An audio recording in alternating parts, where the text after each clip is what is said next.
Okay, yeah.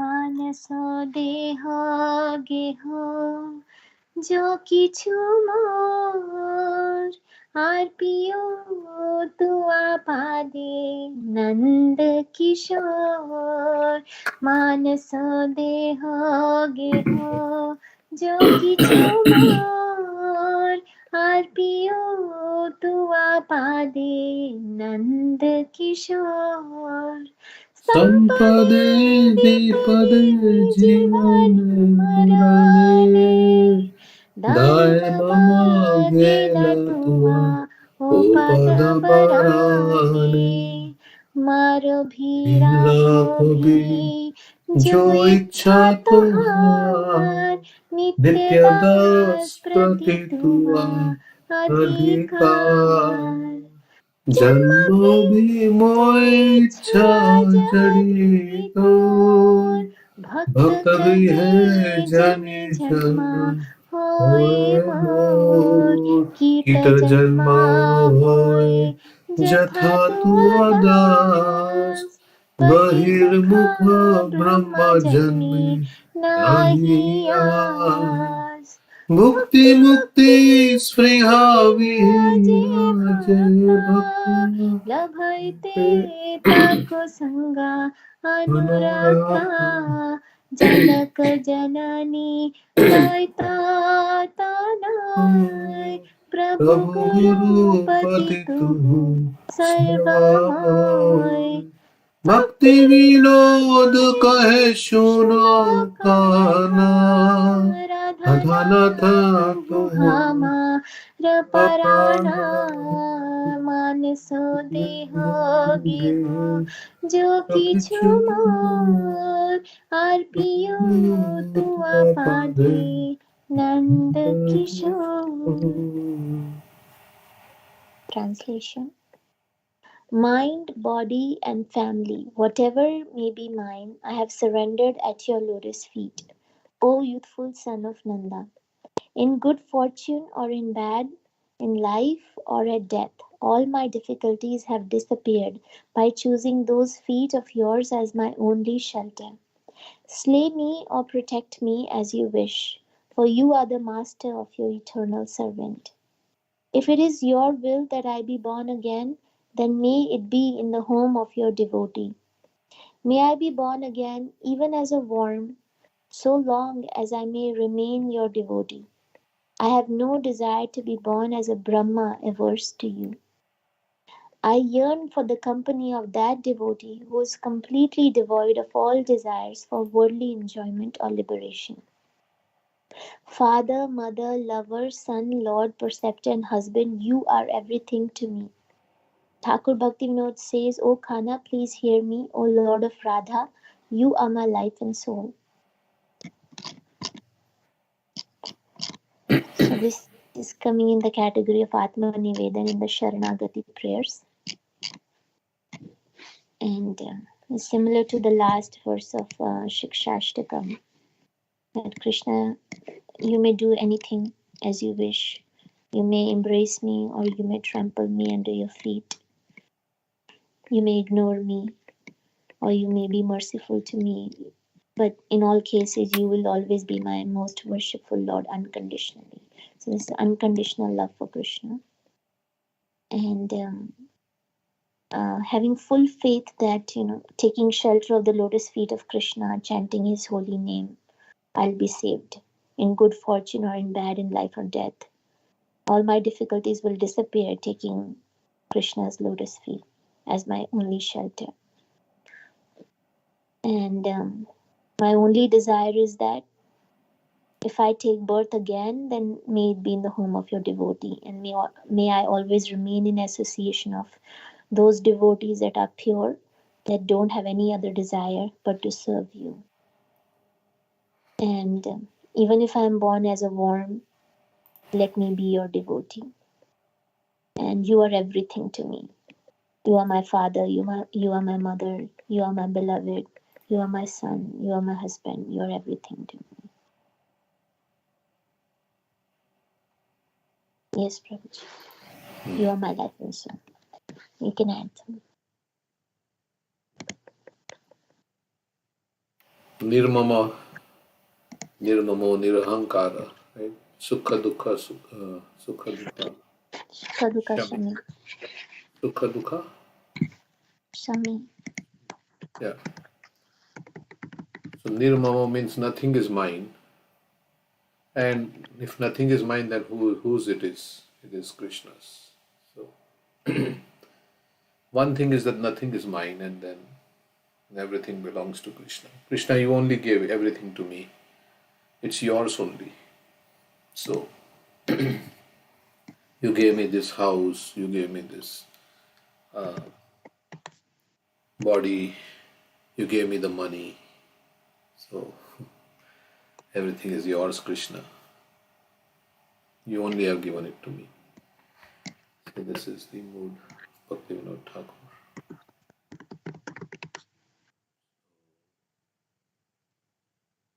Let me always remain your devotee, unconditionally.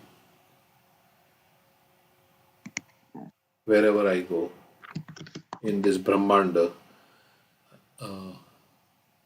sometimes I may be born as a worm, but I can remember you as a worm. I can remain your devotee as a worm. Or, yeah, let me take birth in the home of your devotee. I want the association of your devotees, basically, who are completely free from any desire for enjoyment. Bhukti Mukti. What is Sriha Vina? What is that? Bhukti Mukti, Sriha Vina, Vihina, Je Bhakta. Mukti means enjoyment. Mukti means impersonal liberation. Those who are free from this, let me get the association of your pure devotees.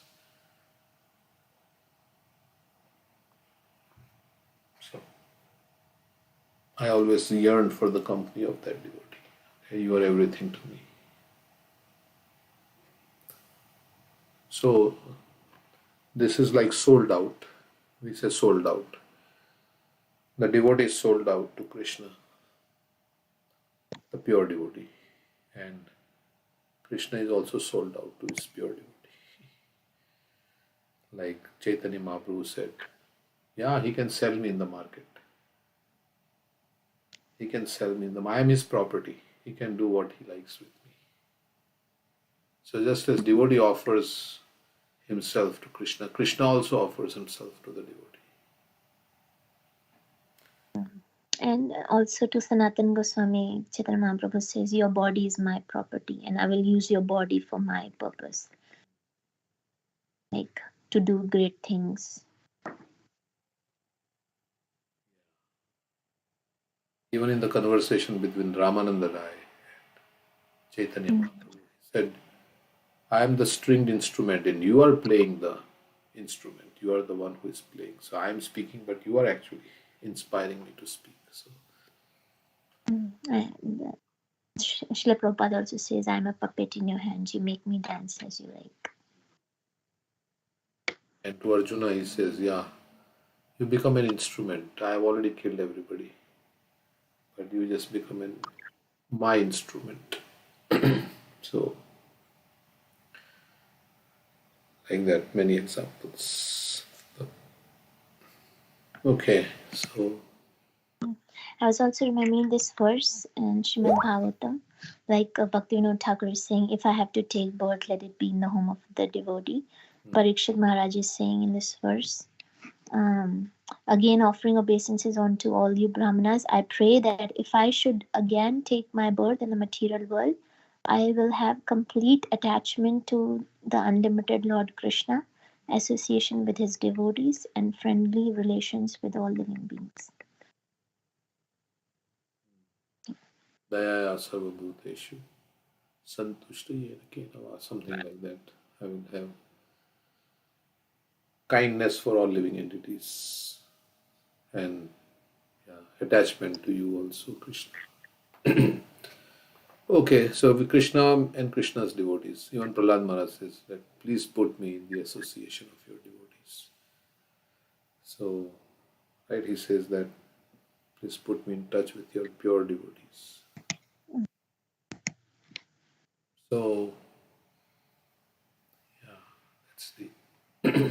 desire.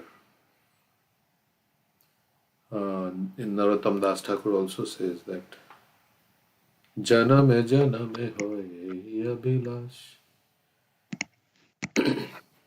Tadiya charana sevi bhakta shanevas Janame janame hoye abhilash. So Hari Harai Namaha. yeah. So this is consistent throughout. There's another thing about it. It's consistently the same throughout all the prayers of all the devotees. Parikshit Maharaj, Bhaktivinoda Thakur, Prahlad Maharaj, Narottam Das Thakur. Okay.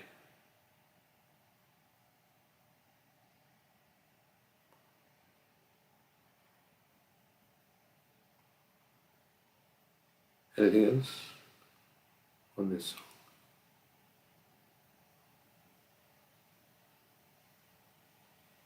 Like Prabhupada said, right? You can send me anywhere. You can send me to hell. But you are situated as Super Soul in my heart. Please always remind me to chant Hare Krishna. Means let me always remember you wherever I go. Here he says, even if I am born as a worm, still I can remember you. So there is so much affection for the Lord that the devotee doesn't want to forget the Lord under any situation. There is so strong love the devotee has, the bond of love. That reminds me that Malti Prabhu has written a book, A Bond of Love. It's a nice book. We are reading sometime, maybe we should read. It's about all the disciples, women disciples of Prabhupada, recollecting their affection for Srila Prabhupada. Yeah, because that Krishna's remembrance will help us, will relieve our suffering in whatever situation we are in. Because knowing all this knowledge of Krishna consciousness relieves all its klesha agni, right? It removes aho aho bina kaler vidyate sudha sudhara madhuram pati. Dine dine chandan chandra sheetalam yasho yashodardanesi. We will not be troubled by this age of Kali Yuga. Every step there would be nectar. So in whether we are warm or we are in difficult situation, whatever situation we are, as soon as we remember Krishna and this whole philosophy of Krishna consciousness, suffering goes away. Yeah. Kathanchana smrite yasmin Dushkaram sukaram bhave. bhavet. Vismrite vipritam syat Shri Chaitanya Namamitam. If you remember Shri Chaitanya Mahaprabhu, difficult things will become easy. But if you don't remember him, then easy things will become difficult. Matchita sarva durgani mat prasadat tarishyasi atha chetvam ahankaram nashroshyasi vinashyasi. If you become conscious of me, you will overcome all the obstacles of conditioned life by my grace. But if you act out of false ego, not hearing me, you will be lost. Mad ashraya katha mrishta shrinuvanti kathayanti ja tapanti vividastapa neitan mad katha chetasa. Kapila Dev says, yes, one who is hearing and chanting about me, then he will not suffer. And that verse says, Dine Dine Chandana Chandra Sheetalam. Actually, not only suffer, you will experience the greatest bliss. Chandra Sheetal. Sheetal means very cool.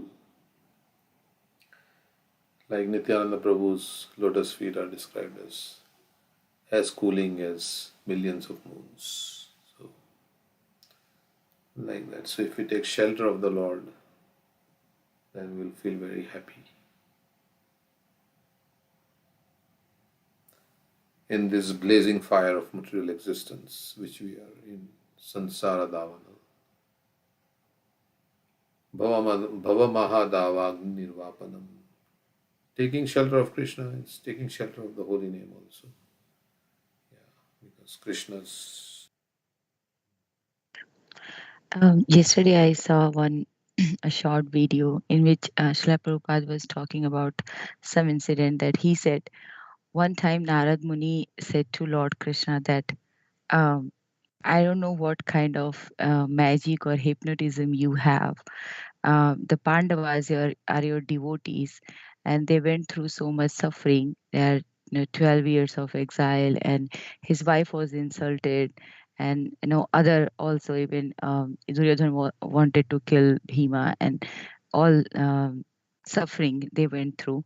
But one thing was surprised me that after all these sufferings, they still their love and their faith is increases. So I don't know what kind of hypnotism you have. Instead, your devotees are suffering, and even in the midst of suffering, their love and their faith towards you is increasing only. Mm. Yeah. That's the position of Pandavas, and that's the position of the pure devotees, all the pure devotees. They see even the sufferings and miseries as an opportunity to come closer to Lord. And Pandavas were rescued every time from every kind of suffering, right? So, like Krishna only came, right? Durvasa Muni and then Draupadi and that lack, house of lack. Every time Krishna saved them. So naturally the gratitude increases for every time Krishna does save you. So, yeah. And we say protection. Protection does not just mean, saving the body, Hmm. because Jatayu also died, but the consciousness is preserved. So in the next life, we start from where we end. And again, Krishna gives remembrance from within. And we get the holy name, we get the association of devotees. And Krishna comes as Paramatma in wherever we go. He's the closest friend to us. So he never leaves us, although we try to go away from him and enjoy separately, but he never leaves us. Hmm. So as Chaitya Guru, he's always guiding us. So yeah, Krishna is our best friend. And yeah, in Jatayu, actually, higher devotional service is whether Krishna saves me or doesn't save me. Saves me in my body or not, but I'm always devoted to Krishna. So that's the whether it is good time or bad time, however Krishna deals with me. That is unconditional surrender. Last verse. Oh, you may trample me also, still I am surrendered. That is the ultimate surrender. Yeah, unconditional surrender. Whatever you want to do, Krishna, I will always remain devoted to you. That's very, very high. That's ultimate surrender. Right? So you are sold out under, there is no strings attached, no conditions. And, but yeah, in case of Pandavas also, they were saved every time, like from very difficult. So there is also like, there is gratitude for, like we are living every day. Of course, we don't know how we could have died yesterday, but Krishna gave another day. We can think like that. Maybe it was in my destiny to die, but Krishna gave me another chance to chant Hare Krishna, another chance to engage. So how grateful should I be? So gratitude also kind of, increases our devotion. Like we say, when every time we go out and we come back home, maybe I was going to get into an accident, like you were saying, right? But Krishna protected us. So I should be grateful. But because it didn't happen, I don't know. That's why I take it for granted. So ideally, every second we should say thank you, Krishna, thank you for this, thank you for this. Like everything that you have been giving us. So yeah, Krishna protects, and yeah, doesn't necessarily protect the body, and still the devotees. willing to give up his body. Like many devotees, they, without caring for their, health and something, they are engaged in service to Krishna, spreading Krishna consciousness. So much austerity, they are taking to spread Krishna consciousness during Prabhupada's time also, without any consideration. Prabhupada himself, without any consideration, like just for the pleasure of his Guru Maharaj, he embarked on that Jaladuta journey. So it's very high. And then all the other devotees going into communist countries and trying to get books in there. So much sacrifice without considering their personal safety. So they even went to Pakistan and so many places, in China. So this is they want to do everything, like everything for Krishna, nothing for me. That's the complete surrender mood. But we need that kind of faith and conviction. Correct. Yeah, we can't like imitate artificially. I mean, we can take inspiration, but they are ready to do anything, for those who are very advanced there. Like Jatayu knew that he was going to die, but still at the cost of his life. Like prana artha dhiya vacha, they will sacrifice their life for Krishna's service. So he probably knew, right? Did Jatayu know that he was no match for Ravana? That's correct, because he was very old.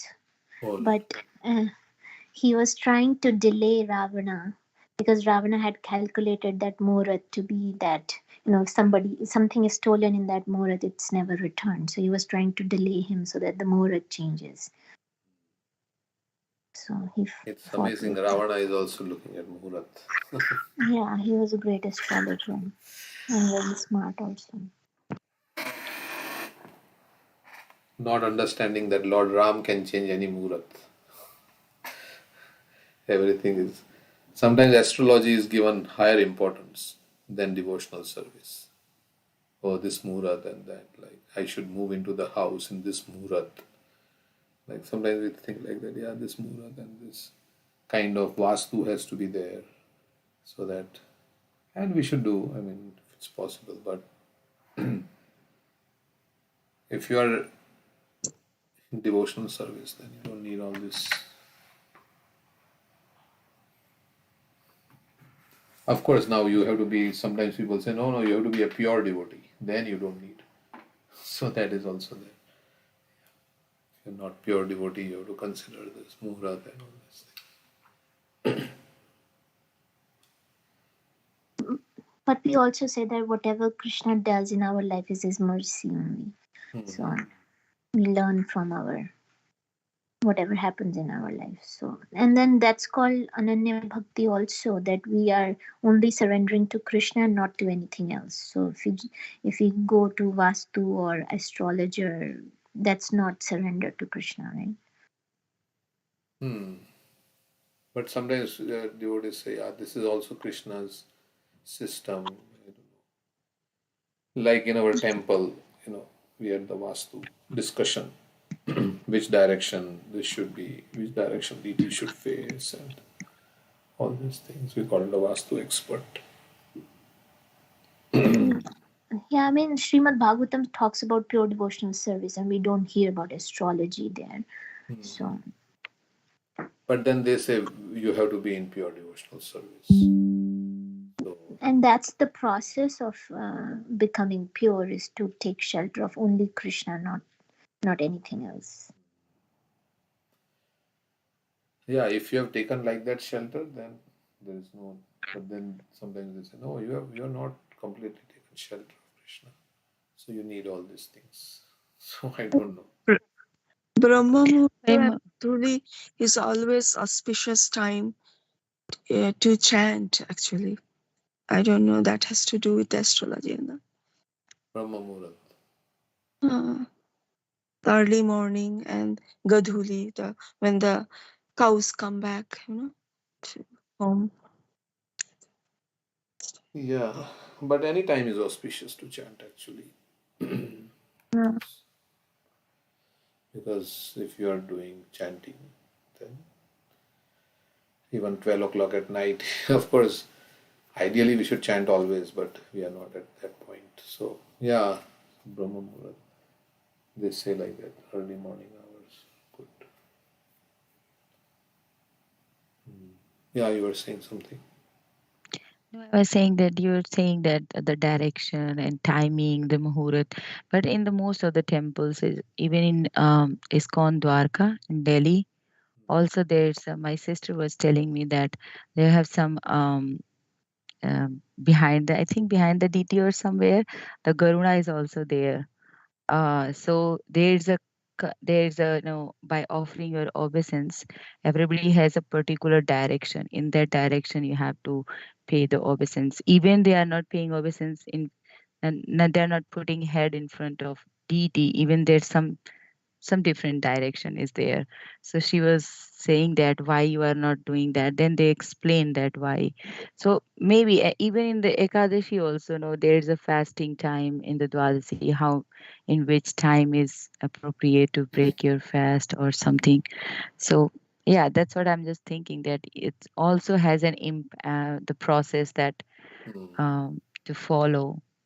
uh, so and maybe I'm not sure, as you said Yeah, that we it's follow the it's all the Parayan, process too. Parayan time, yeah. There's the whole pastime of Amrish Maharaj based on that. Yeah. Yeah, but Krishna is Prabhuji, also Bhavagrahi Janardhan. Huh? Krishna is also Bhavagrahi Janardhan. He doesn't look at the, you know, following the particular technicalities of worship. Correct. He looks at the bhav. Yeah, I like that part, that all these technicalities doesn't matter. Yeah. Prabhuji, Vastu Shastra has Vedic source. I mean, it came from Vedas. Vastu Shastra, yeah, it's one of the, like Ayurveda is also there, so Vastu Shastra is also there. It's from the Vedas. Yeah. But Vedas is a lot of things, like about Karma Kanda and so many things. And so, okay. So, anyhow. Yeah, ultimately, it all matters is your bhav for Krishna. So,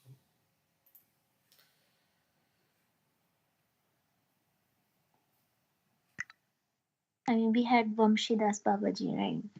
How he would treat his deities and like his sons, and how he would offer. yeah, good point. Even Sanatan Goswami like that. Mm-hmm. But they are the pure devotees, Prabhuji. I mean, Correct. the Shabri also offering the Juta. bear, Juthe bear. So, but we can't do like that, right? I know we, like Sanatan Goswami, he offered dry chapatis. But if we offer Lord, because we are not that stage, so we have to do, at the best what we can do. Of course, everything is depends on the bhav, because he is bhavagrahi janardhan. He is saying that what is our internal consciousness. But just I'm just, because there's always different examples in there. But we all are reading and we are taking all the pure devotees as an our inspiration. Correct. Yeah. Yeah, Whatever but we we should can do not be as lost in technicalities and lose the bhav. like the Vedic Brahmanas also. Yeah, and like Prabhupada says, there are so many rules and regulations in the scriptures. If I tell all of them, you'll faint. Like to offer bhoga to Krishna is so much things are given, right? But Prabhupada has given us a very simple process. Yeah, so we basically under the guidance of spiritual master, whatever they have given, we do that. So without getting, yeah, he has simplified the deity worship for us like that. yeah, ultimately guidance of the, there is also there, yeah. Anyhow, so 3:11:39. But the direction of east is always auspicious because sun is none other than energy of Krishna. So looking at sun and offering obeisance. Even Krishna himself, when his son Samba had leprosy kind of disease because of the curse from Narada, Rishi Narada, so he asked Samba to worship sun. Actually, the two sun temple, one in the Orissa and other is in Multan. I mean, now it's Pakistan. This two sun temple was built by Samba actually. He did 12-year austerity offering obeis to sun god. Sun is none other than Krishna's energy that we all know that. East is always auspicious looking at sun. Okay. 3:11:39 will continue from this calculation of time from the atom.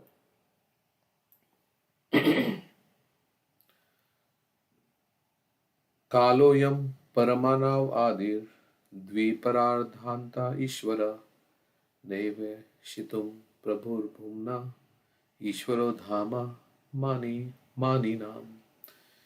Eternal time is certainly the controller of different dimensions, from that of the atom up to the superdivisions of the duration of Brahma's life.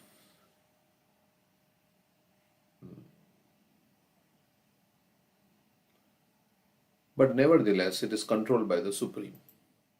Time can control only those who are body conscious, even up to Satyalok or other higher planets of the universe. Okay. Everything is controlled by time. In the bodily conception of life, means in the false ego conception of life, everybody is controlled by time.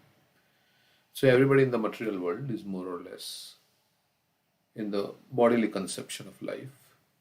That's the false ego. Everybody has the false ego.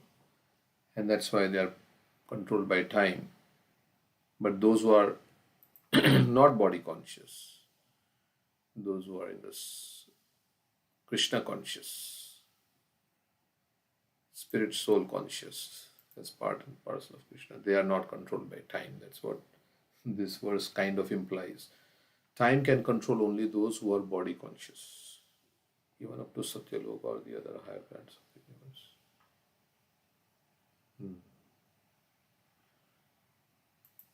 So pure devotees are not controlled by time. That means like that. I don't know. So everything is under the influence of time. How can we say that those who are not body conscious are not controlled by time? Because they live The in the same spiritual. verse, Ayur Hayati Vaipamsam, because they're moving towards their eternal life. It's not causing destruction, destructive effect for the devotees, because they are gaining their eternal wealth every moment. Yeah. Or they live in the spiritual, they are Jivan Mukta, so kind of they are in the spiritual reality. Yes. Okay. Next verse. This phenomenal material world is expanded to a diameter of 4 billion miles. 4 billion miles is the diameter. As a combination of 8 material elements transformed into 16 further categories, within and without, as follows. So 8 plus 16 is 24. So 8 material elements are, what are the 8 material elements? Bhumi Apanalo Vayu Khamana Buddhi Yavacha. Ahankara Idyame Bhinna Prakriti Ashtadha. So these are 5 gross and 3 subtle. And they transform into 16 further categories. As explained before, the entire material world is a display of 16 diversities and 8 material elements. The analytical study of material world are the subject matter of Sankhya philosophy. The first 16 diversities are the 11 senses and 5 sense objects. So that is how the senses are also made up of these material elements. Um, Karmendriyas and Gyanendriyas. uh, and 5 sense objects for each sense. So there are 5 plus 5, 10, and then the 11th is, what would be the 11th? Is the mind, or the mind is there? Contaminated consciousness. Also, False ego, contaminated consciousness, like that. And the 8 elements are the constituents of gross and subtle matter, namely earth, water, fire, sky, mind, intelligence, and ego. All these combined together are distributed throughout the entire universe, which extends diametrically to 4 billion miles. Besides this universe of our experience, there are innumerable other universes. Some of them are bigger than this one, and all of them are clustered together under similar material elements, as described below. So we are so tiny in one universe. And as Prabhupada says, we are thinking we are the center, but we are so tiny in the one universe, in one. And there are, Brahma Samhita says what? How many universes? What is the comparison they say? Like, what is it compared to? Cluster of universes compared to, like? A bag of mustard seeds. So mustard seeds means rye. You know, rye is so small. So if you get a big bag of mustard seeds, in our universe is like one rye, one small mustard seed in that. So this is unimaginable how big the 4 billion miles means.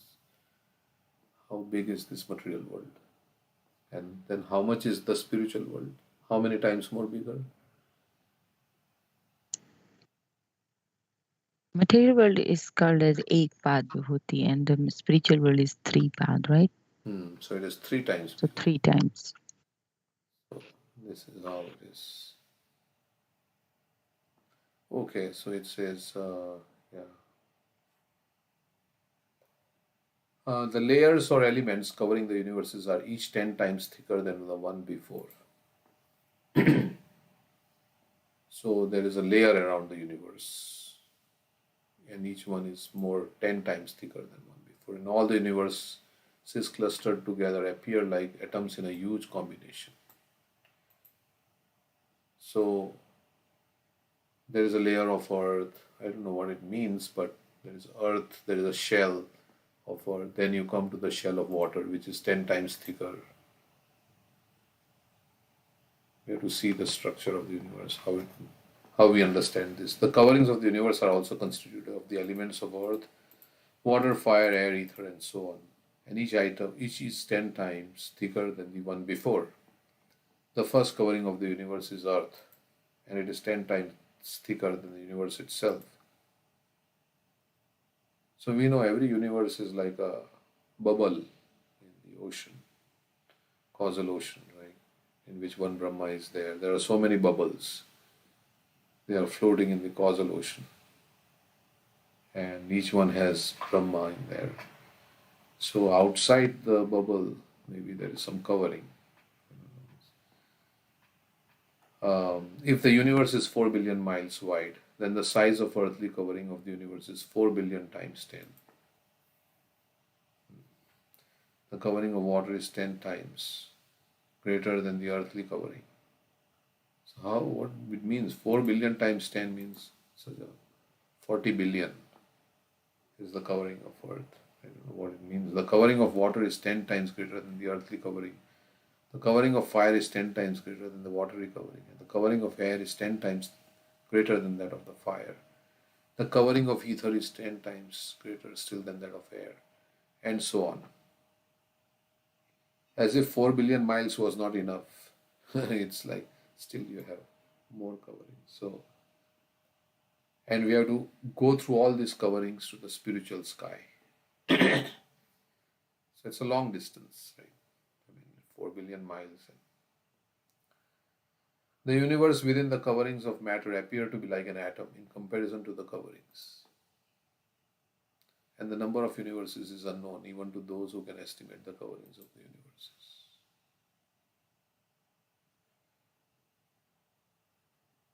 Okay. I think we read in, I don't remember, but in science we read it like there are 3 layers of earth: crust, mantle, and core. And there's some layers on air. Um, it's kind of like Troposphere, troposphere, ionosphere. ozone, yeah, exosphere, ionosphere, like that.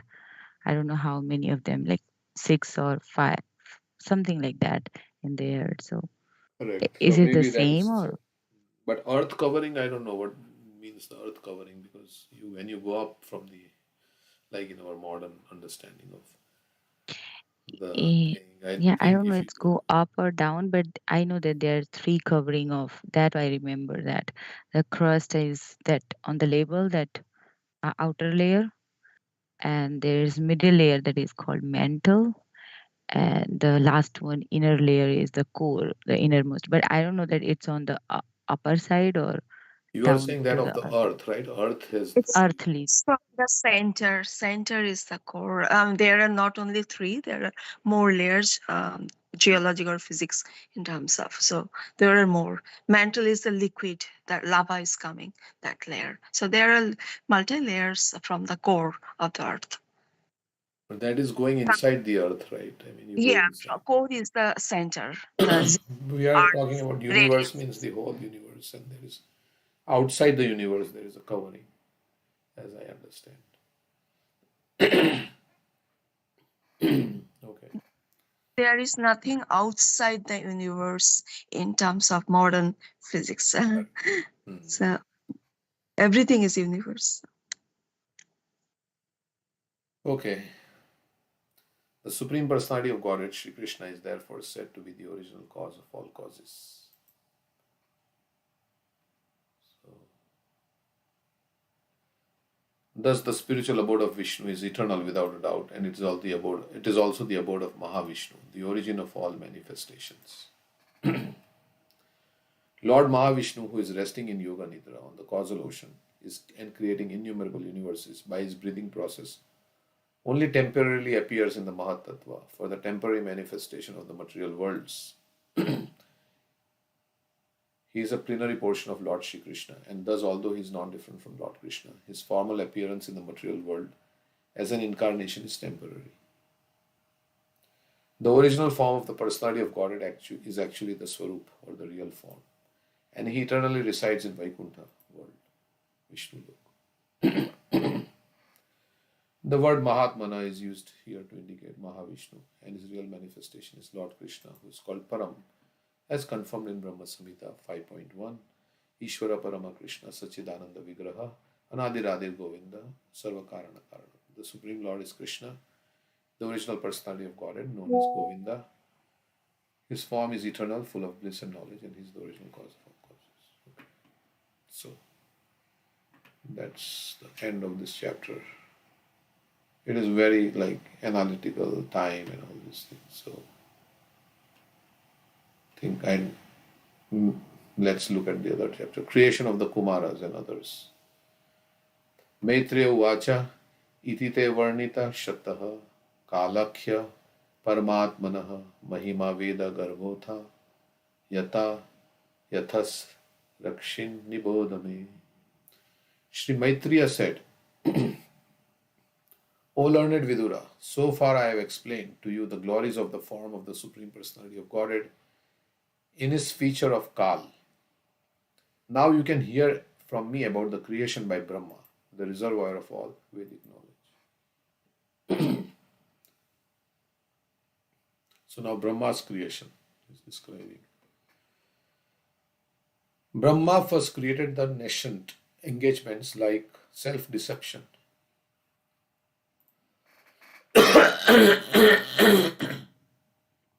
Sorry. Brahma first created the nascent engagements like self-deception. So before you put in the material world, self-deception, he says, first created. So you have to now cheat yourself, self-deception. The sense of death, anger after frustration, the sense of false ownership, and the illusory bodily conception or forgetfulness of one's real identity. So all this have to be in place for us to we have to be affected by all these things to be in the material world. Self deception, anger after frustration, sense of false ownership is ahankar. Illusory bodily conception, that is also ahankar, and forgetfulness of one's real identity. Everything is due to ahankar. So before the factual creation of the living entities in different varieties of species, the conditions under which a living being in the material world has to live were created by Brahma. Just like before we go into a house, the house is furnished and there is some furniture. We have all the things in the house. There is water coming in the house and everything. Before we move in the house, there is electricity, there is water. Everything is ready for our moving in. Similarly, before coming into the material world, all the conditions under which the living being has to live are created by Brahma. That is what this Prabhupada is saying here. Unless a living entity forgets his real identity, it is impossible for him to live in the material conditions of life. So, you have to be put into illusion. Otherwise, you'll protest. Why am I here? Why should I be here? I should go back. But when you're in illusion, you feel nice. So, therefore, the first condition of material existence is forgetfulness of one's real identity. And Brahma is not creating because he wants it, because we desired like that. The first condition of material existence is forgetfulness of one's real identity. How material conditioning begins is when we forget who we are. That's the beginning. And by forgetting one's real identity, one is sure to be afraid of death.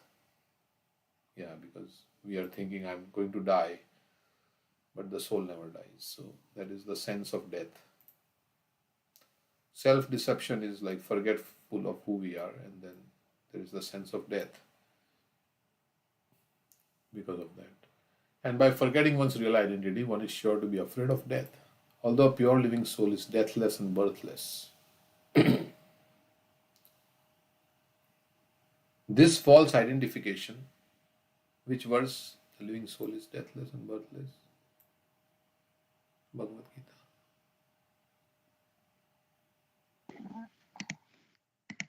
Chapter.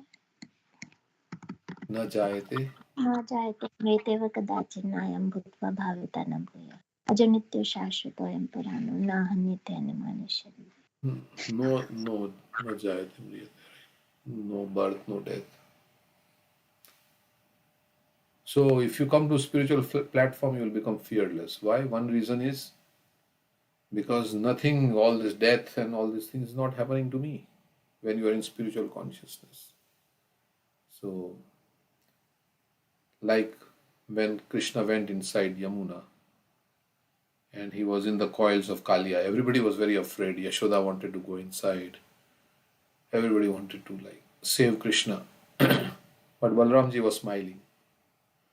Why? Because he was conscious of Krishna's position as God. He says, nothing can happen to my brother. He is the Supreme Personality of Godhead. But Yashoda, of course, this is all Yoga Maya. She forget Krishna's position. She thinks, oh, he's my child. He's in the coils of Kaliya. Balramji was smiling. He prevented everybody from going inside, actually. And then they fell unconscious like that. But Balramji knew. So when you are conscious, you know the actual truth, then you are not afraid. Of course, this is Krishna's only arrangement. Then Yashoda is feeling like this. And all the Gopas and everybody. But Balramji was smiling. He was thinking, oh, Krishna never plays like this with me, in my form as Ananta Sesh, as he's playing with Kaliya. So it's a play So if you are conscious of the real thing, then you are not afraid. But when you are Bhayam dvitiya api niveshata syad. Ishad apetasya viparyayo smritihi. Fear arises when we are absorbed in not the truth but something other than the truth, in some other duality, which is not the truth, and that is why there is fear. But when you know actually your situation, then I am servant of Krishna, I am parcel of Krishna, I am spirit soul, I am birthless, I am deathless. And fear is also because we are going to lose everything. So, but na sochati na kangshati, then you are prasannatma. Oh, I'm not going to lose anything because I didn't bring anything with me, and I'm not going to take anything. This is like the jnani kind of consciousness, right? They know actually their spirit soul. So this false identification with material nature is the cause of false ownership of things which are offered by the arrangement of the superior control. And then we think, oh, this is mine. Cause of false ownership of things. All material resources are offered to the living entity for his peaceful living and for the discharge of duties of self-realization in conditioned life.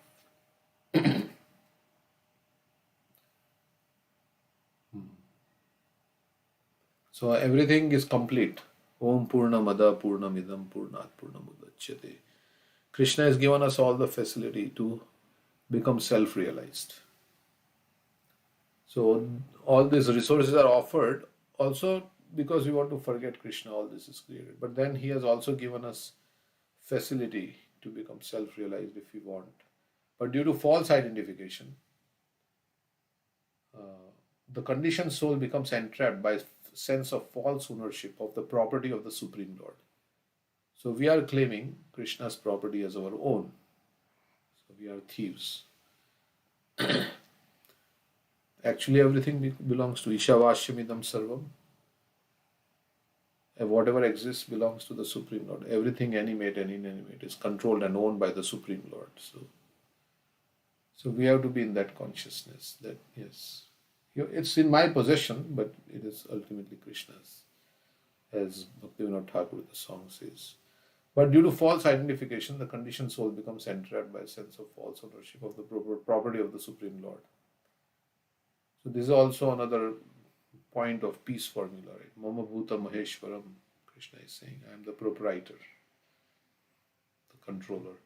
But due to false identification, yeah, if you are proprietor, you should have control. But we don't have, like if I say this factory belongs to me, then how can you say the factory belongs to you when you have control over what goes on in the factory, in the workers and everything? You dictate them. Of course, sometimes the workers will revolt and they do a strike, and then you can't help. Many unions are there and they stop working, and then so it doesn't belong. You don't have complete control. Similarly, our body, even though we say this is my body, but if I am proprietor, I should have control over this body. But do we have any control?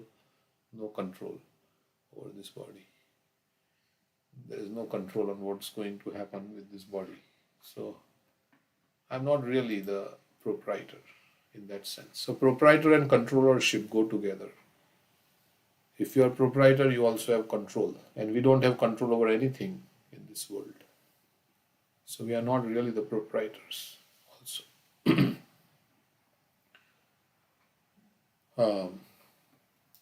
It is evident from this verse that Brahma himself is a creation of the Supreme Lord, and that the 5 kinds of nations which condition the living entities in material existence are creations of Brahma.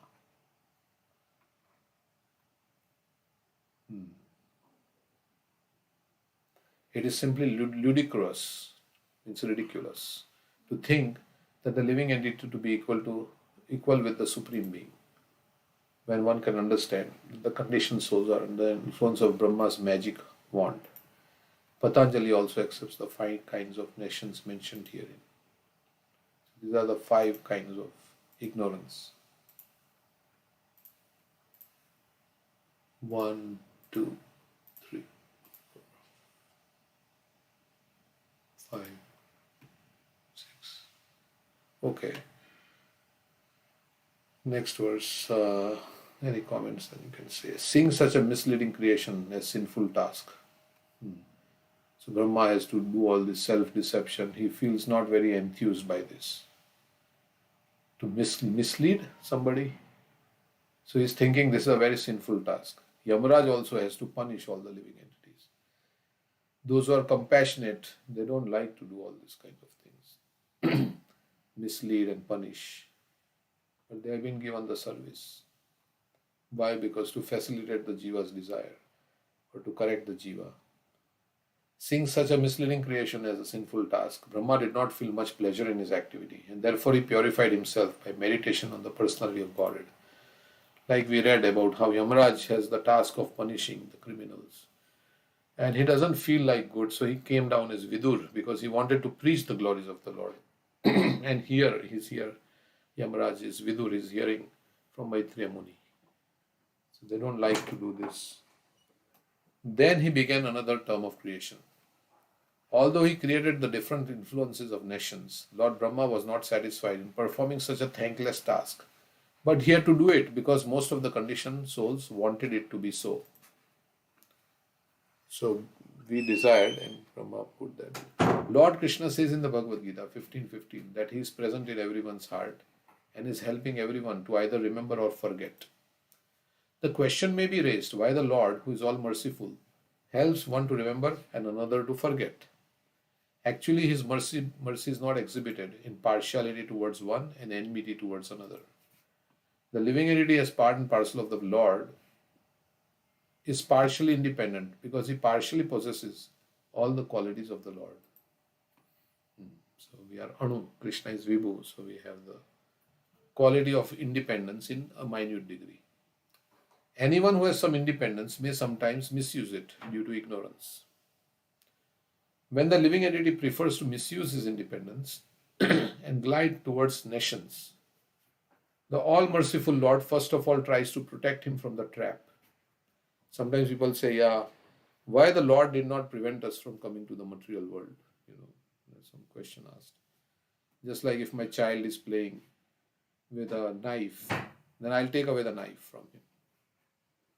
Some people give this argument that why, if the Lord loved us, then why did he allow us to come to the material world?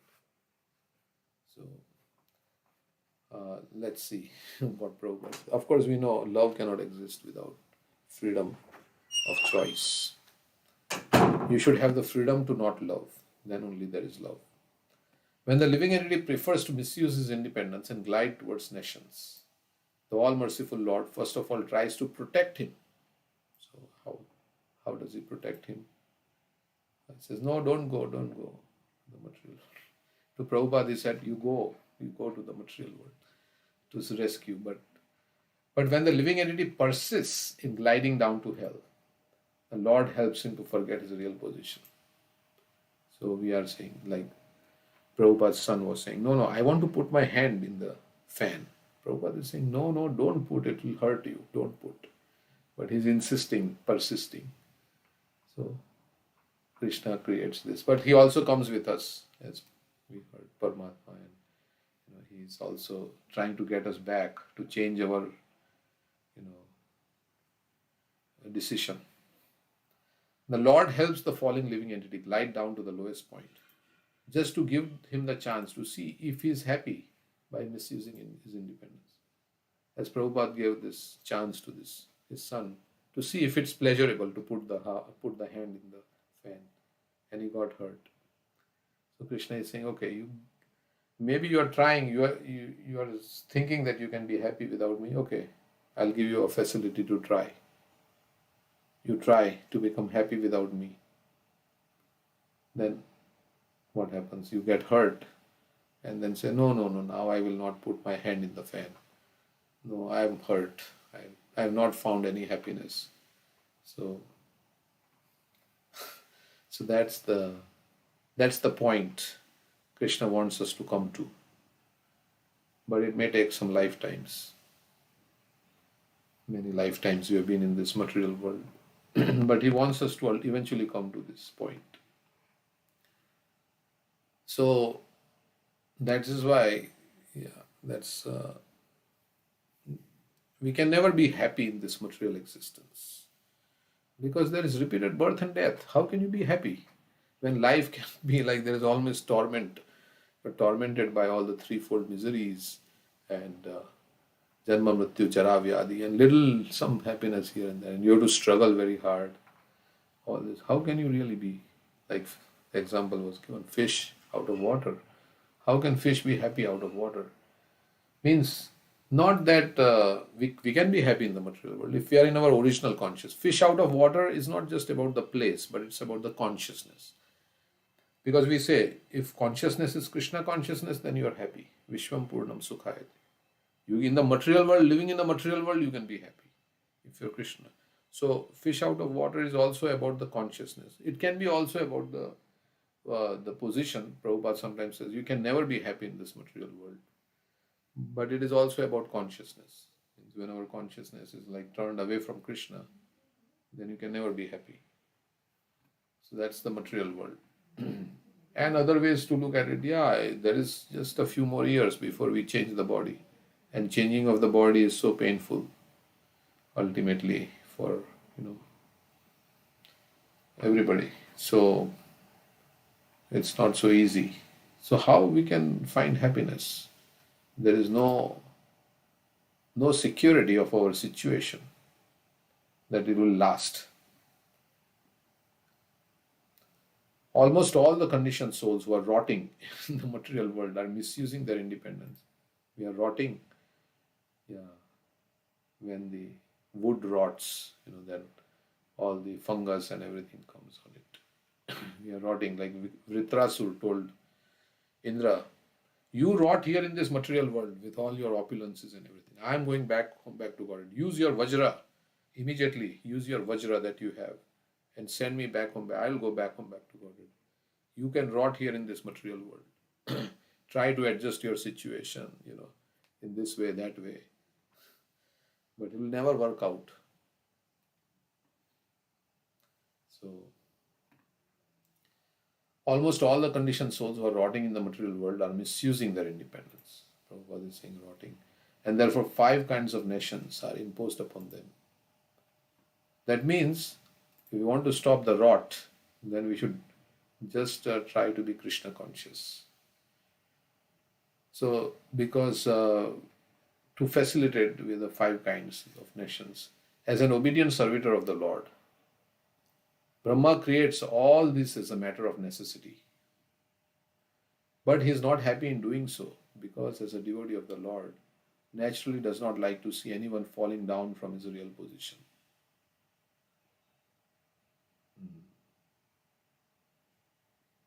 Yeah, he doesn't want to give suffering. He is compassionate. Devotees are like Krishna, Titikshava, Karunika, Suridas. They feel suffering of others. But what to do? He has been given the duty. Persons who do not care for the path of realization get full facilities from the Lord for executing their proclivities to the fullest extent. And Brahma helps in that procedure without fail. So whatever our desires are, they are helping us to fulfill. That's why Krishna created so many species of life to fulfill. So now we have to come to this point that Krishna, I don't want all this. I've tried in many different ways, but it didn't work out. That's why the way of reading that, the condition for making spiritual advancement, you have to be like pessimistic of this material existence, disgusted with this kind of struggle life, and if you're not, then you will spend all your time trying to adjust the material situation here, and you will not find any happiness though. Of course, now we cannot say, because sometimes you say, yeah, I'm happy, I have a nice house, nice car, nice thing, this, that. But deep down there will be no satisfaction, because constitutionally we are servant of Krishna. Unless you are reinstated in your position, like the fish goes back in the water, it will never be happy. So that's how we are made, as subordinate to the Lord, as dependent on the Lord. And until we come back to that situation, will not be happy. Of course, we can have nice material things, but as long as we remember that this is all the blessing of Krishna and I'm supposed to use everything I have, Krishna has given me in His service, that's good. Like great kings have this consciousness. They have palaces and everything, but they have this consciousness that it all belongs to this. That's why they're called Raja Rishi. They are Rajas, but they are Rishis. They are not in the forest. They are in the...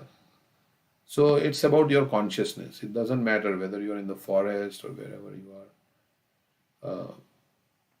It's the consciousness that everything belongs to Krishna and everything is to be meant to be used in His service. Then you are good.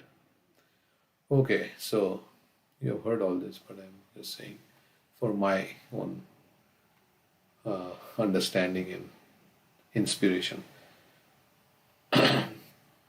So in the beginning, Brahma created 4 great sages named Sanak, Sananda, Sanatan and Sanat Kumar. All of them were unwilling to adopt materialistic activities because they were highly elevated due to their semens flowing upwards. So they were brahmacharis. And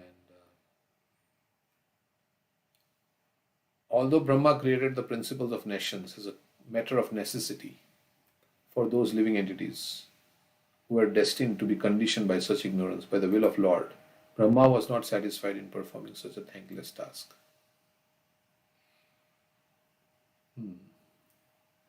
So Brahma was not satisfied.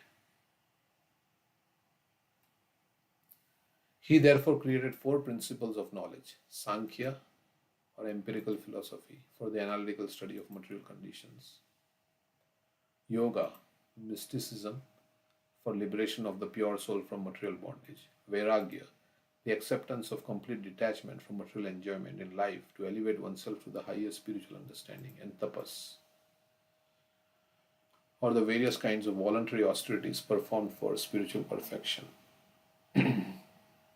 Brahma created the 4 great sages, Sanaka, Sananda, Sanatan, and Sanat Kumar, to entrust them with these 4 principles of spiritual advancement. And they inaugurated their own spiritual party or sampradaya known as Kumar Sampradaya, or later known as the Nimbarka Sampradaya, for the advancement of Bhakti cult. All of these great sages became great devotees of the Lord. For without devotional service to the personality of God, one cannot achieve success in any activity of spiritual value. So unless you are a bhakti yogi, you cannot get success.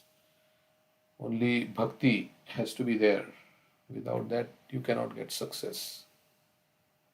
Without devotion to the Lord. And bhakti comes from bhakta. So without accepting, the service of the Vaishnavas, Vapu and Vani, you cannot get bhakti and you cannot get liberation.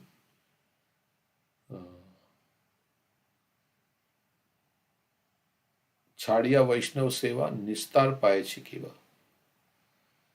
Said Chadiya Vaishnav Seva. You give up Vaishnav Seva. Who has attained liberation without Vaishnav Seva? Nobody.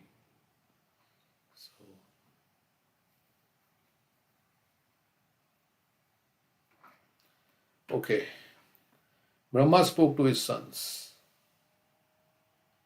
after generating them. My dear sons, he said, now generate progeny. But due to their being attached to Vasudeva, the Supreme Personality of Godhead, they aimed at liberation and therefore they expressed their unwillingness. So they didn't want to get married and have children. They just wanted to remain brahmacharis. Because their goal was to get liberation from.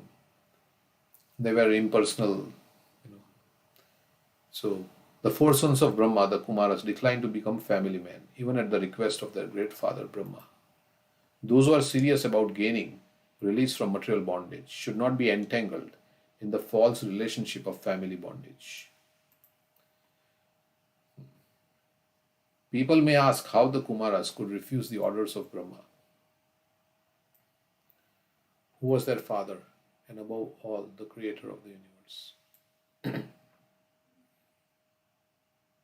So how could Kumara say no to their father? He's saying, Brahma is telling them, now you increase progeny, and Kumara is saying no.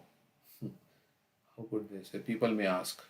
The reply is that one who is Vasudev Parayan, or seriously engaged in the devotional service of the personality of Godhead Vasudev, need not care for any other obligation. So even if the parents or somebody says, oh no, you should do this, that. But if you are Vasudev Parayan, then you don't have to accept. It is enjoined in the Bhagavatam. Devarshi bhutapta nrinam pitrinam nakinkaro nayam rini charajan sarvatmana ya sharanam sharanyam gato mukundam pariritya kartam. Even Bhishma Dev was told, right? Parshuram said, you should marry who? Ambika? Or who was it? Ambika. Who should Bhishma Dev marry? Amba, Ambika and Ambalika, right? Three of them. Right. And Bhishma said, no, I have brahmachari vrat I have taken, I cannot marry. So, anyone who has completely given up all worldly relationships and has taken absolute shelter of the lotus feet of the Lord, who gives us salvation and who alone is fit to be taken shelter of, is no longer a debtor or a servant of anyone else, including the demigods, forefathers, sages, or other living entities, relatives, or human society in general. There was nothing wrong in the acts of Kumaras when they refused their great father's request that they become family men. So Prabhupada is saying that it was not wrong action, wrong to disobey, because they were, of course, later on they became devotees. But yeah, they were Vasudeva Parayana. So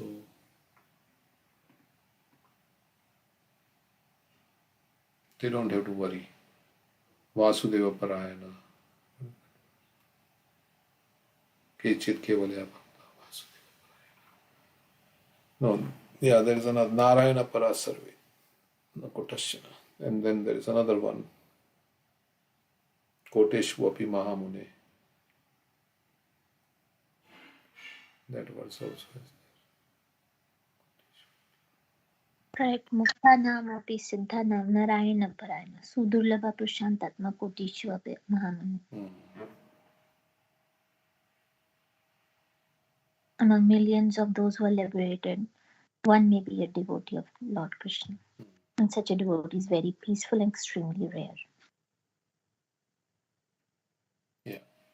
Anyway, that phrase I always think it's not kind of related. Any comments on this?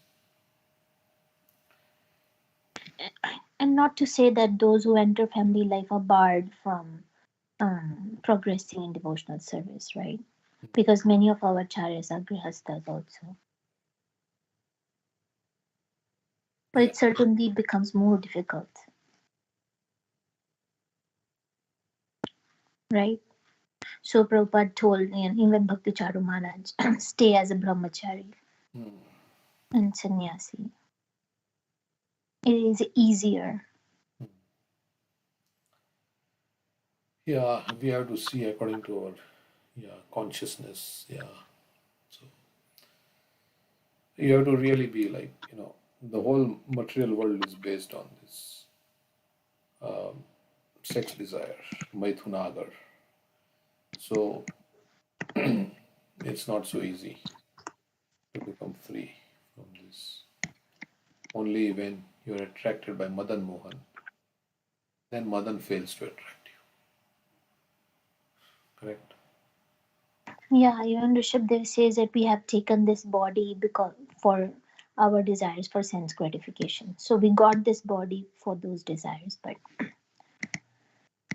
with the association of pure devotees, somehow so many, devotees are brahmacharis now.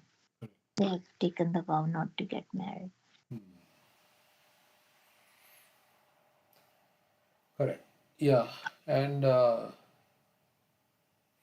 as you were saying, it is, according to your, whichever ashram Prabhupada says, you can situate yourself in an ashram, Gajendra. to fight Maya. But yeah, most people cannot. You have to have strong absorption in bhakti. So, and yeah, if it helps in Bhaktivinoda Thakur was Grihastha, he had 10 children, right? So, but he produced a son like Bhakti Siddhanta Saraswati Thakur, who who remained Naishtika Brahmachari like the four Kumaras. But anyhow, so it's some people are naturally very renounced, so that's very easy for them because then their past life they've done. So, on the refusal of the sons to obey the order of their father, there was much anger generated in the mind of Brahma, which he tried to control and not express. So, he tried to control this anger. Kumara said, no, when the sons become disobedient, then the father becomes angry. And so he became angry. And he tried to control this anger in his, he didn't show it. Yeah. Also, Amrinda Prabhu was saying that Kumaras, they self-curse themselves to stay children. And children don't have this lust in them. So they were small children, like. Yeah. They were small children like, but they were not attached to, little children are attached to playing. You see some children, when they come for home program, they can't sit still. They're running around, but these were not like, they remained children, but they were also very sober. Like Prahlad Maharaj, he is telling his friends, why are you wasting your time playing? Yeah. So Brahma is the director in charge of the mode of passion of material nature. Therefore, it was natural for him to become angry on the refusal of his sons to obey his orders. So in passion, you like to control. And if that control doesn't happen, then you become angry. Although the Kumaras were right in such acts of refusal, Brahma, being absorbed in the mode of passion, could not check his passionate anger. Prabhupada says they were right. But Brahma could not check. He did not express it because he knew that his sons were far enlightened in spiritual advancement, and thus he should not express his anger before them. So Brahma somehow knew that I should not show anger because they are very spiritually advanced. Although he tried to curb his anger, it came out from between his eyebrows, and a child of mixed blue and red hue was immediately created. That's Rudra. The face of anger is the same whether exhibited due to ignorance or knowledge. Although Brahma tried to curb his anger, he could not do so, even though he is the supreme being within this universe. So sometimes, we try to control lust, anger, greed, and it doesn't get controlled. Such anger in its true color came from between the eyebrows of Brahma as Rudra in a mixed color of blue and red, because anger is a product of passion and ignorance. So we say when lust is frustrated, he also created frustration due to anger, right? In the previous, he says, or anger after frustration. Yeah, not frustration due to anger, but anger after frustration. So he is himself now, he's frustrated and he's become angry. So how can we become free from anger? Because anger is there. That means we have to become free from lust. Because it all starts with lust. Lust, and we say they're the younger brothers of lust. Because lust isn't fulfilled and greed not fulfilled. So it all starts with lust, means the desire to enjoy separately, independently of Krishna. It starts with that.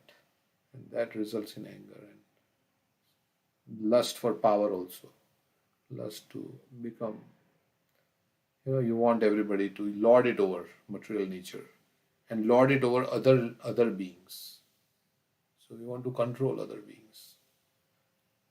Yes, I'm the father of such and such, I have to control my child. Yeah, to some degree you have to control, but the child may not uh, oblige. Many children, their parents want them to become devotees, but they are not. They are not they are not interested in spiritual life. So then you have to let go, because what can you do? You are not the controller. So Krishna has also arranged this world in such a way to show us that we are not the controllers. And we are trying to control, but we will not be able to control. Now that doesn't mean we should not control our child if our child is doing something bad. But when they become teenagers, then they will say, no, I will do what I want. But of course, you have to control as much. We have to control our mind, we have to control our senses. But without Krishna's mercy, you can't even control his mind and senses. We have to try, and that's what attracts Krishna's mercy. But Krishna's mercy has to be there to really control the mind and the senses. Krishna wants us to control the mind and senses. But we have to try.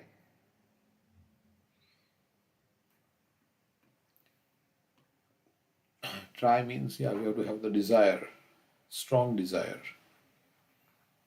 Although he tried to curb his anger, it came. Okay, so this. Although Brahma tried to curb his anger, he could not do so, even though he is supreme being within this universe. Such anger in its true color came from between the eyebrows of Brahma as Rudra in a mixed color of blue and red, because anger is the product of passion and ignorance.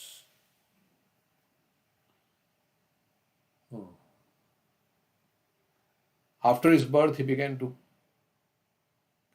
cry, O destiny maker, teacher of the universe, kindly designate my names and places. So Rudra began to cry. The all-powerful Brahma, who was born from the lotus flower, pacified the boy with gentle words, accepting his request, and said, do not cry, I shall certainly do as you desire. So tell me where I should go. Thereafter Brahma said, O chief of the demigods, you shall be called by the name Rudra by all people, because you have so anxiously cried. It's like Rona, Rudra. So you cried, so you'll be known as Rudra. My dear boy, I have already selected the following places for your residence: the heart, the senses, the air of life, the sky, the air, the fire, the water, the earth, the sun, moon, and austerity. The creation of Rudra from between the eyebrows of Brahma as the result of his anger, generated from the mode of passion, partly touched by ignorance, is very significant. So he is become angry, and that generated. In that state of mind, he conceived Rudra. In the Bhagavad Gita 3:37, the principle of Rudra is described. Krodha is the product of kama, lust, which is the result of the mode of passion. When lust and hankering, which verse? Krodha is the product of kama. ध्यायतो Vishnu Yeah, go ahead, Machi. right? ध्यायतो Vishnu संगस्ते सुपजायते संगत संजयते काम Kamat क्रोधो अभिजायते. That is the one, yeah. That, and then Then the Kama Isha, Krodha Isha, Rajoguna, Krodha Isha. That also maybe he's, yeah, he's saying result of, I don't know which verse is this. Kama Isha. Yeah, that both verses are correct, but yeah, here it's 337. How Krodha comes from when lust. Also, there also he says, Krishna says that Sangat Sanjayate Kama Krodha Abhijayate, and here he says Kama Esha, Krodha Esha, Rajoguna Samudbhava. Yeah, it's the same. Yeah, lust is transformed into wrath. Right. When lust and hankering are unsatisfied, the element of Krodha appears. And why lust? Because we have desires, right? In this material world, there are so many material desires, and those material desires are strong for enjoyment, and then they are not fulfilled, then it becomes like Krodha, which the Lord condemns as the most sinful, formidable enemy of the conditioned soul. Most sinful, which is the all-devouring sinful enemy. Anger is represented as ahankar. That's why we say like sense gratification and Krishna consciousness go ill together. So, means of course there is a regulated sense gratification, but yeah. Anger is represented as ahankar. Or the false egocentric attitude of thinking oneself to be all in all. Yeah, we think we are the center of the universe. If we die, there will not be any difference in this world. Then how we are the center? Such an egocentric attitude on the part of the conditioned soul, who is completely under the control of material nature, is described in Bhagavad Gita as foolish. The egocentric attitude is a manifestation of the Rudra principle in the heart. So we always think about, like, I am the center. Instead of thinking about Krishna service, we think about what is in it for me, how I can enjoy, everything about me. So that's the egocentric attitude. Then there is extended selfish attitude. Oh, now it's not just me, now it's my family, now it's my nation, my community. So it's all based on this Rudra principle in the heart, wherein Krodha is generated. This anger develops in the heart and is further manifested through various senses like the eyes, hands, and legs. When a man is angry, he expresses such anger with red hot eyes and sometimes make a display of clenching his fists or kicking his legs. This exhibition of the Rudra principle is the proof of Rudra's presence in such places, like Nityananda Prabhu kicked Shivananda Sen.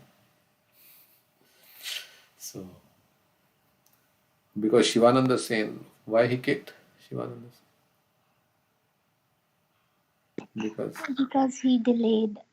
I mean, he didn't get the accommodation and the, for prasad for everyone. And Nityananda Prabhu was getting, and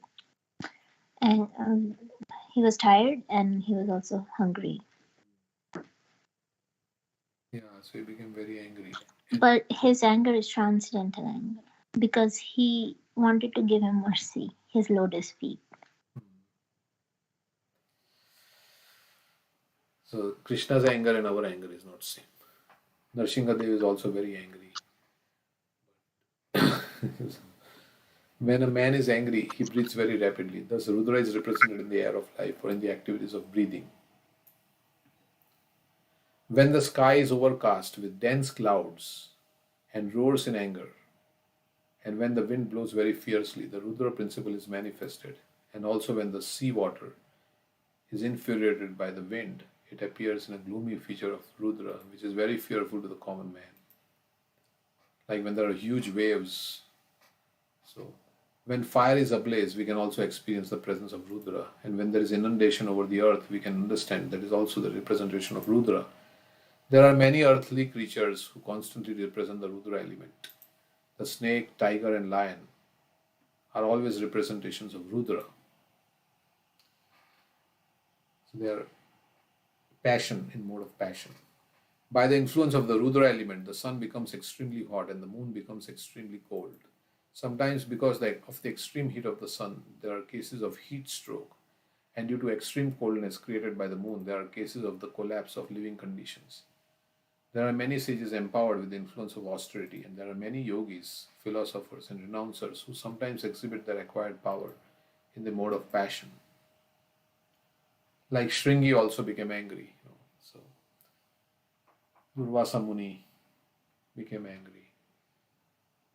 So under the influence of the Rudra principle of anger, the great yogi Durvasa, under the influence of this Rudra principle, picked a quarrel with Maharaj Amrish, and a Brahmana boy exhibited the Rudra principle by cursing the great king Parikshit. Yeah, same. When the Rudra principle is exhibited by persons who are not engaged in the devotional service of the Supreme Personality of Godhead, the angry person falls down from the peak of his improved position. Like Saubhari Muni, he also became angry at Garuda. He fell down. This is confirmed as follows. So those who are not in devotional service of the Lord, and if they become angry, then they will fall down from their position. Yanya Arvindaksha Vimukta Maninas Tvai Ashta Bhavad Avishuddha Buddhaya Haruya Krishena Param Padam Tadaha Patanti Ado Anadrita Yusmadangrahaya. So Arjuna is also, he is becoming angry. Without anger, Prabhupada says you cannot fight. Like that he says somewhere. So, but yeah, he is guided by Krishna and he is in devotional service. So. Anger can be used in the service of the Lord, right? Like it serves, like Hanuman, he did.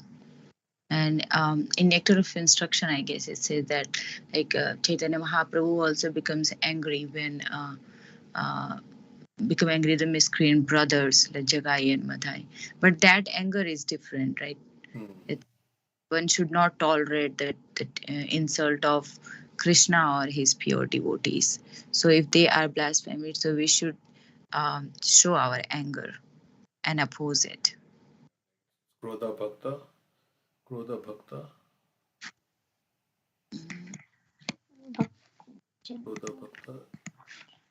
Dveshi Jane.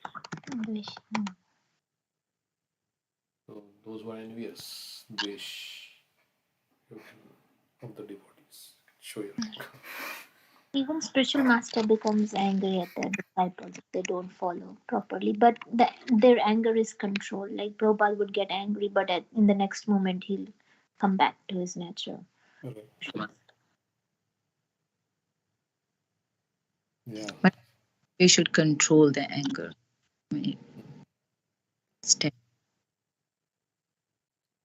Yeah, otherwise you'll just, like the parent becomes too angry. Like you were giving the example, right? That somebody threw that baby in anger. So. Yeah, you say anger is one letter short of danger.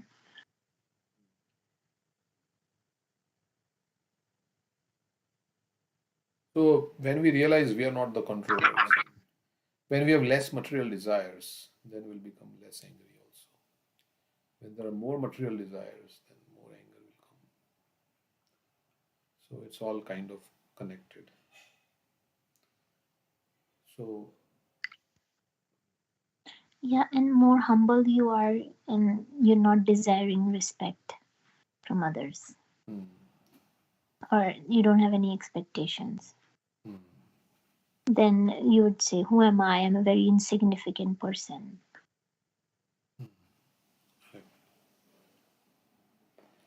yeah, I'm insignificant person, so I don't. Of course, if it damages your thing, then you may choose to distance. But yeah, like I was reading one article.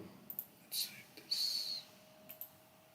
That actually they help us become humble.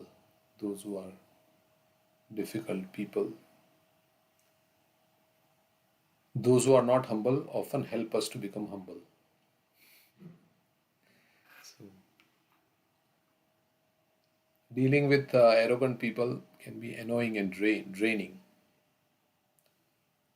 To view such people positively, we can see interactions with them as opportunities to become humble. Bhagavad Gita lists humility as a laudable virtue that is integral to knowledge. Amaritvam, and humility is primarily a relational virtue. It is demonstrated and developed through our relationship with others. When people are polite with us, reciprocating similarly with them is relatively easy. But when someone isn't polite, we are forced to draw on our humility muscles to stay courteous with them. Our muscles grow not by lifting weights that we can easily lift, but by lifting weights that are a struggle to lift. Similarly, our humility grows not by dealing with people who respect us, but by dealing with people who don't respect us. Of course, if we lift weights that are too heavy, too often, which damage ourselves physically. Similarly, if we deal too often with people who are too dismissive and derisive towards us, we damage ourselves psychologically. We become filled with negative emotions such as resentment, self doubt, and tension. We can keep a distance from malicious people, but not from difficult people. So, malicious are those who really want to hurt us. They are wanting to, but there are difficult people who are not humble, and it says that it's an opportunity to um, exercise your humility muscles. So,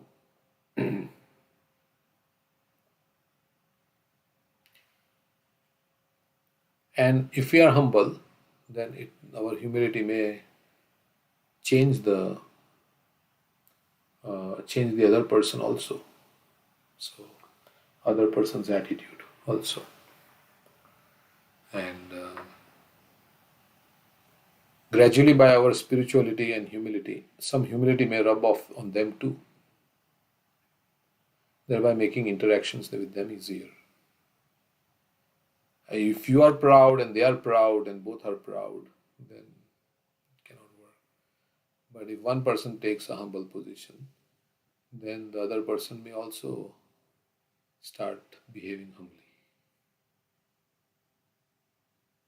And even if they don't become humble, still Krishna will see our persistent service attitude and bless us profusely. Okay, so these are all like tests. Yeah, sometimes we also have to feign anger so that others don't abuse us. Like we had that story of Narad Muni and Cobra, right? So we can show that we are angry. So. Correct. Okay, I think we'll stop here for today. It's 8:45. We read quite a few verses. Anybody has any comments? We can read some other book or tomorrow, later on, after the Bhagavatam. Today we can stop here. Yes, Prabhuji. Okay. Thank you very much for association.